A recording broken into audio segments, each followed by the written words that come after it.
Very good. Good evening, my friend. How are you? How are you? Good evening.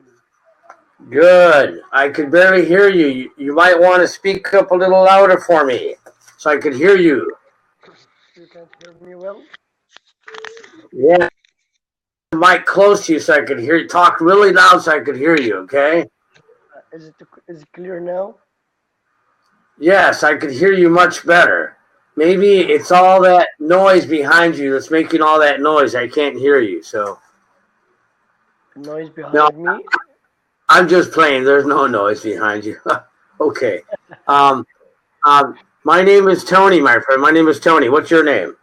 Your name is Tony? I guess I have seen another name of your profile, Mark or stuff like that. Yes, actually, it's Mark Antonio. It's Mark Antonio. So, my middle initial is Anthony, but you could call me Tony, okay? Tony, okay. Professor? Yes. Yes, I'm a retired school teacher, retired English as a foreign language teacher. I'm almost 60 years old, so you seem rather young. And it looks like are you working? Are you finished your university already? What are you doing in your lifetime right now? I work as a teacher too. Oh, very good. So you are a colleague. We are fellow teachers. That's good. Yeah. You were teaching what? High school, intermediate school, elementary school? Actually, I think I taught at all the levels, including the university level, but I was more responsible for working with teachers as English as a foreign language, English as a second language. I hired and fired teachers for many private schools in all of Latin America, okay? So you hired and fired. I would not hire them, but I would recommend to replace you if I knew that you were doing a bad job and hurting the educational system in the country. I would recommend the owners of the school to release you. You were a kind of a supervisor? Kind of like a supervisor, but I started off as a teacher just like you. I got promoted after so many years, and what was you get promoted. What are you specialized with? Linguistics, educational linguistics. So it's linguistics. Yes. So you want to follow the tongue. I could close my eyes and I could have the conversation with you, and I could tell you if you're having trouble with your phonics or your pronunciation. I will tell you exactly what you need to fix, okay? Yeah, you are the one I'm looking for. It could be, but I have many professional students from all different parts of the world working with me. I work with many different people, so if I can help you get to the next level, teacher, I will, okay? Okay, we are now here. We can start from now. Yes, we can start from now. So basically, what's your background? Where are you teaching? What are you doing? Do you have a family? Are you single? You have kids? Are you a father? Yeah, I'm a father of 2 sons. I'm a father of 3. So we are both fathers. We are in the same, we have the same connection. Yeah, I can see that. What are their names? I have my first son, his name is David. My other son, his name is Matthew, and then I have a girl by the name of Isabella. Wow, nice. So, and your children, what are their names? Ahmed and Muhammad. Very good, very good. You got 2 boys, huh? Yeah, I got 2 boys.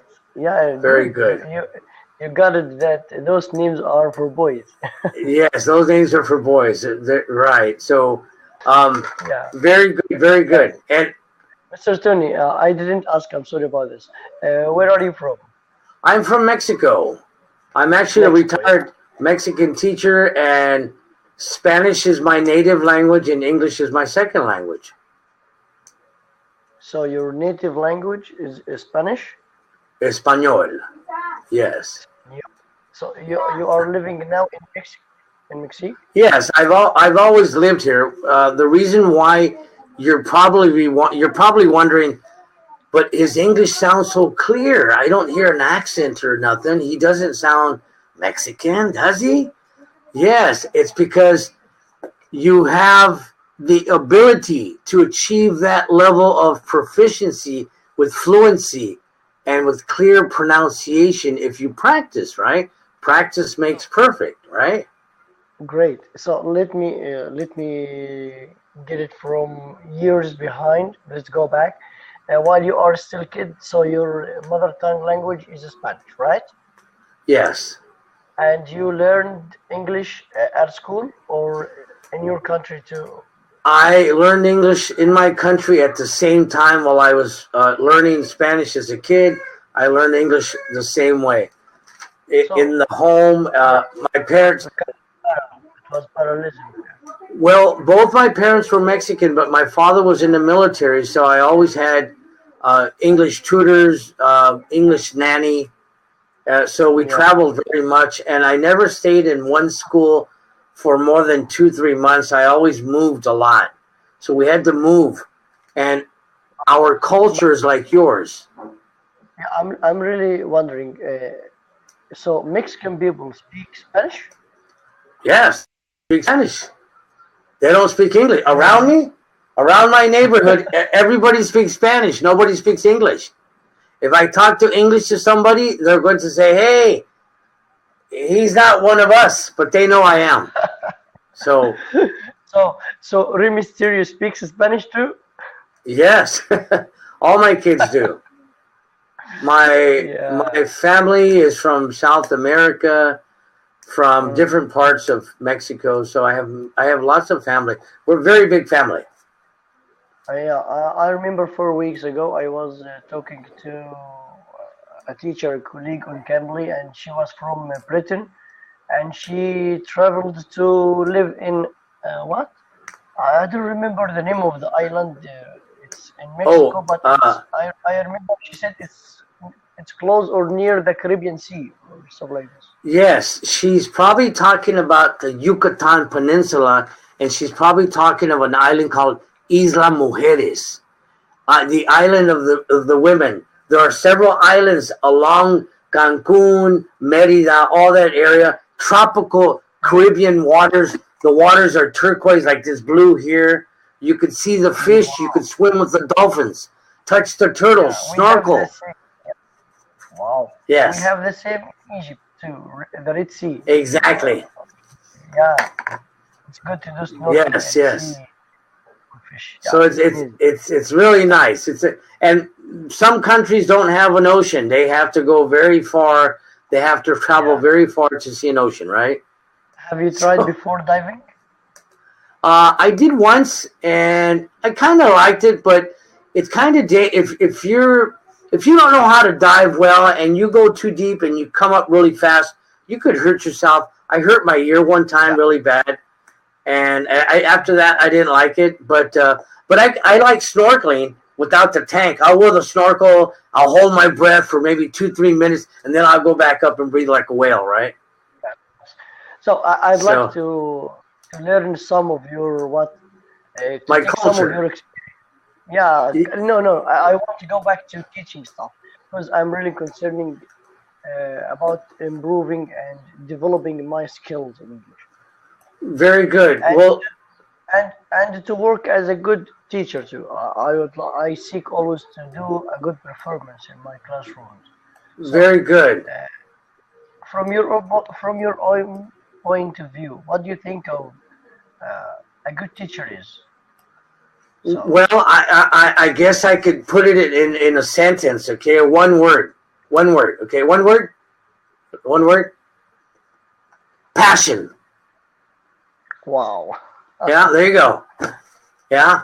So, think about it now. So, if you put passion into something that you love, people on the other side that are receiving the passion, they absorb it and they feel it and they fall in love with it because they know it's genuine. Yes? Yes. It's like a poet. Yes, a poet. many, many years ago when there was no television, no internet, no nothing, only the poets, the people like Shakespeare and those incredible people, they would have to create incredible poems to make people fall in love. It was the language of love. That's why the kings and queens always hired the poets to come and give them the incredible vocabulary and make them fall in love with each other and kiss and love. Now, it's the same thing with the language. As a teacher, if you're passionate about what you teach, the students know, they know that teacher loves what he does, and I learn from people that love what they do. But if you're a boring teacher and you hate your job and you don't like what you're doing and you're in the wrong profession, which there are many, many, many teachers and many, many doctors and many dentists and many professionals in the wrong field, including mothers that should not be mothers, which I'm sure you've seen already, as simple as that. There are some women that should not be mothers, and some people, there are fathers that should not be fathers.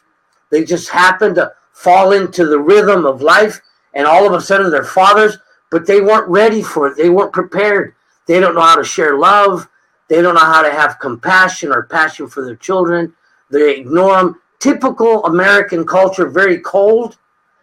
Your culture, like mine, we take care of the elders. We take care of the young people. Mexican families are very close, like your country, okay? So we feel the same. We're the same way. But American culture, America does not have a culture. It's a mixed variety of different cultures that makes one nation. That's why it's a liberal, open, freedom type system. That's why there is someone building a whole campaign to build a wall between two countries. You're right. You're exactly right. And regarding the wall situation, wall or not? Yeah, now that you mentioned that, every country has their own right. Every sovereign country has the right to put a wall. Like there are many, like the Great Wall of China.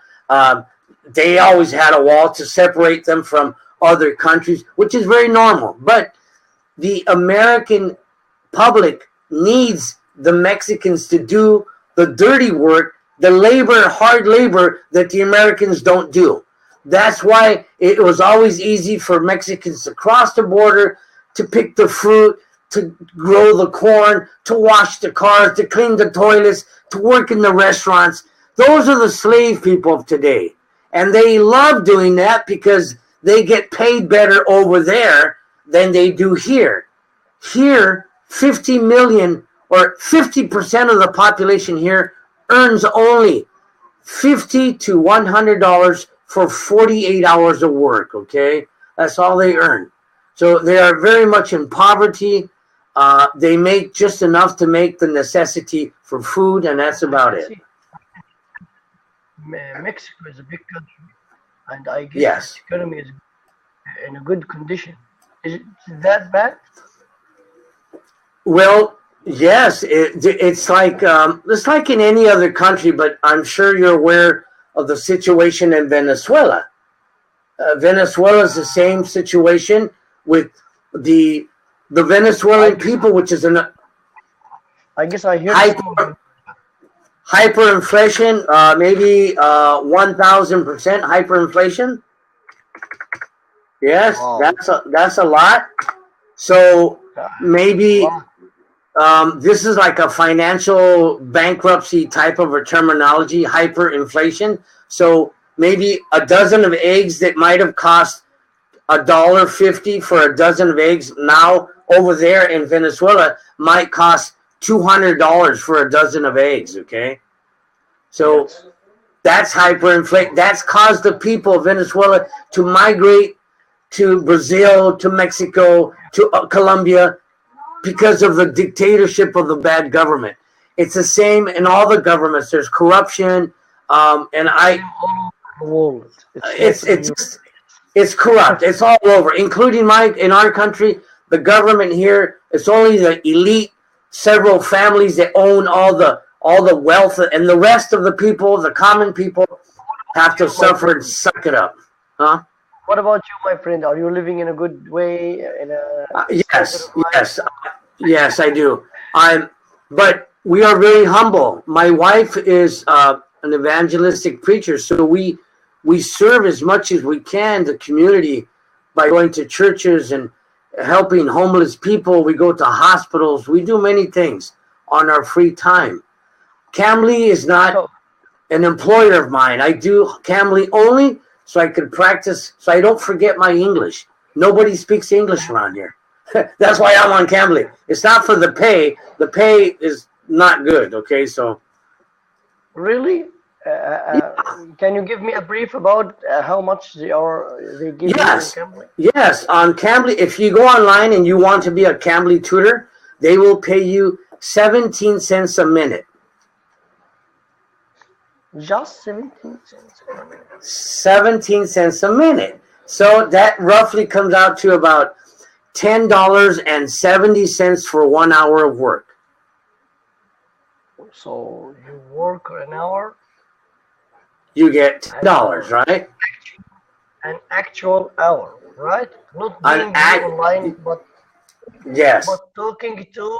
Yeah. Yes, you can't be sitting. You have to talk to somebody to get paid for the minute. Okay, so if you don't talk to nobody, you're not going to get paid. Okay, so not counted. So yes, it just you have to be physically active. Now, the good thing is, because I do not rely on the income from this company, it's open to many people. There are tutors from all over the world. Some do it for a hobby, for practice. Some do it like myself, just to practice. But the extra little money. How have you been working with them? I've only been on Cambly for a few months. Not really long. It takes a while for the application process, and then they think you're going to complete with them for a long time? I'm going to try. I always try to project as a business person. I'm a business oriented person, so I try to always look 3-4 years ahead. And if this will help me with my personal projects and with my personal life with my children are able to hear me when I talk. Like I'm talking to you now, and my office door is, I don't have a door so they could hear me, and they hear me talk all day. I might talk anywhere between 8 to 12 hours a day. You have to have a passion to talk to people. I can see that. Yes. You are an active. You are full of life. Yes. Good. Yes. Yeah, I can see that you have too many ideas, and you are acting in your own ideas. Yes. Not just thinking of ideas and dropping them off. No, you are putting them into action, and this is good. Yes. I like this. This is good for you also as a teacher, my brother. So, I gave it to you in one word. One word is passion. So if somebody says, "Hey, I want to be a painter, I want to be a dancer," and if they have passion for it, go for it. Do it. Do what you must do. Pay the price to get there. Right? You know, when someone asks me, "What do you think of teachers?" I tell him it's like a scale, and this scale has two sides. One is how, and the other is what. Let me paraphrase it for English. Yes, go ahead. How much information this teacher has, and how he can give it to the learner. So how much and how he can communicate with them. So if I don't have the good quality information in my mind, so I'm not going to give you anything to learn from you. If I don't have the suitable way to communicate with you, to get below with my mind to your mind as a learner, so I have to right the kids' level of understanding. I completely agree with you. That's the answer. And today I got a new answer from you, which is what? Passion. Yeah, thank you for this. Yeah. At first, It's good. I love My friend, when I was much younger, your age, you're much younger, and I was a teacher, I always had trouble trying to work with students at different levels. So you have students that come from maybe a different school, a different background, a different environment, and maybe their educational level wasn't too high in the language or in mathematics or history. And over here, you had maybe a student that was very well applied to the academics, and they were really into their schooling. So this balancing classroom, you always have students who are very bright and those that are a little behind the bright. Yeah. They all have potential, but you have to motivate them so they want to get to the higher level. So that's the challenge. It's a psychological thing, really, to begin with. So you have to get in their minds to get them to do that. So you at the classroom, if you still remember some of your old experience, I want to tell me about it. Yes. Low achievers, of course. Any class has brilliant students, let's say average level, and low achievers. Can you imagine that you have in your classroom students who doesn't know A, B, C, D, E, F, G, H, I. They don't know this alphabet, and they are already in grade 7. How can you deal with this?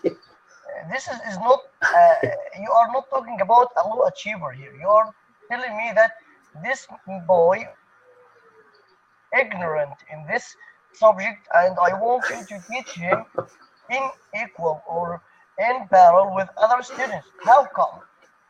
I have a session about 40 minutes, and I have a curriculum to do. I have something, projects to discuss, to make a conversation with my students. So how come I could deal with one of those low achievers, as they call, in a class like this? Do you know what's the biggest problem? Yes. You might find 5 or 7 students at the same class like this level. What would you do? Well, here in my situation, this happened very much, and what I did is very similar to what you just said. I would always give rewards. I always believed in a teacher to give. I would buy tickets to events, movie theaters, free popcorn, candy, whatever, right? And I would motivate the high achievers, and I would tell them, look, you're going to be my assistants. I will give you an extra point, an extra a bonus, something. I will give you as an assistant for helping me. I want you to work with one of your friends that are the lower. Who do you? Oh, I get along. Okay, it will be your job to help that student. Then I would put them together, and then I would let the student work with because many of the lower achievers, they get frustrated real quick with the teachers, and they feel that the teacher is trying to put pressure on them, or the teacher is overwhelming with too much information and they can't understand it, and they need to hear it at a different level, like something more at their level where they understand it, right? So yeah, I tried your way. I tried to use brilliant students to help me in this, but you know, brilliant ones, one of them told me, Sir Islam, I'm sorry, I don't want to do this. Why I have to help him? He doesn't have the passion to learn. And while I'm trying to give him information, advice, do this, avoid this, you can do this in this way, he's just, wow, I don't care about what you're saying, and he's wasting my time too. So please don't ask me to do this again. At this point, this reply from the kid, yeah, made me think again. Is it fair enough? right, Is it fair enough for using a brilliant student to help me in the classroom with a low achiever or not? And I take my decision. I'm not going to use this technique again, because they are really. I can see this is really an unfair equation to use them to help me in that, because some of those learners really doesn't want to learn. And I I tried. completely agree with you. So you have a learner who doesn't have the passion to learn. How can I really find a good motivation for him? Even his parents are not helping me to push him to learn more. So what you are asking me to do? Teacher Islam, listen. I also had what I just explained to you is just one technique of many. I had all those low underachievers come to a home. I obligated all of them from all the classes together, and I got all the lower achievers, and I tutored them privately on my free time out of the school. I said, look, I want all of you here tomorrow at this hour, or you're not going to pass the class. And I explained why they needed to pass. So I had to do something. So all the parents, and I had the parents there as well. The parents said, yes, we'll support the teacher. But they supported. You are totally right. But you have a different type or a different strategies of teaching in your schools. But in our schools, we don't have these issues. You can't gather students at another time rather than what real time for school. No? Really? You're not allowed to do that? We are not allowed to do it. You know this? Wow. Okay. I know, but I'm telling you, yeah, I know about your rules in Mexico, in America, and Europe.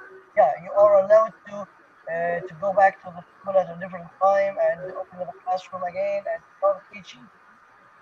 And this is from you. This as a kind of voluntary work for you, right? Right. Besides, you might be paid well from the school, right? Yes. You get paid well, so you don't have to look for a different job. Correct. But that's correct. In the Arab world, it's totally different, my friend. Here, okay. Teachers are not paid well. That's first.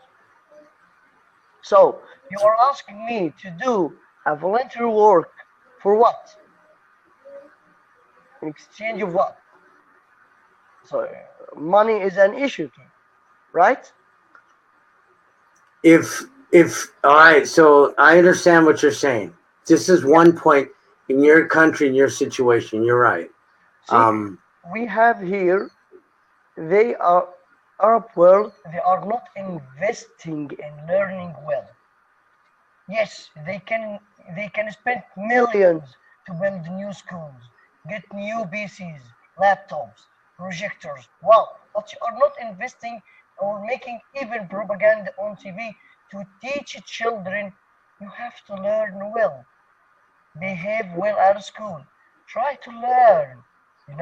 This is really a big issue, and we find this that learners doesn't have the passion to learn. They are not motivated well. You're exactly right. So it's a big problem. I'm sure that I will make sure to call you again and communicate, but unfortunately I have just 30 minutes per week, so maybe next week. Islam, I will send you, based on your situation, it's like an epidemic worldwide. It's not only in my country or the United States, but most young students that do not have passion and do not care about anything are completely just, that's the way it is around the world. It's not only in your country, but everywhere.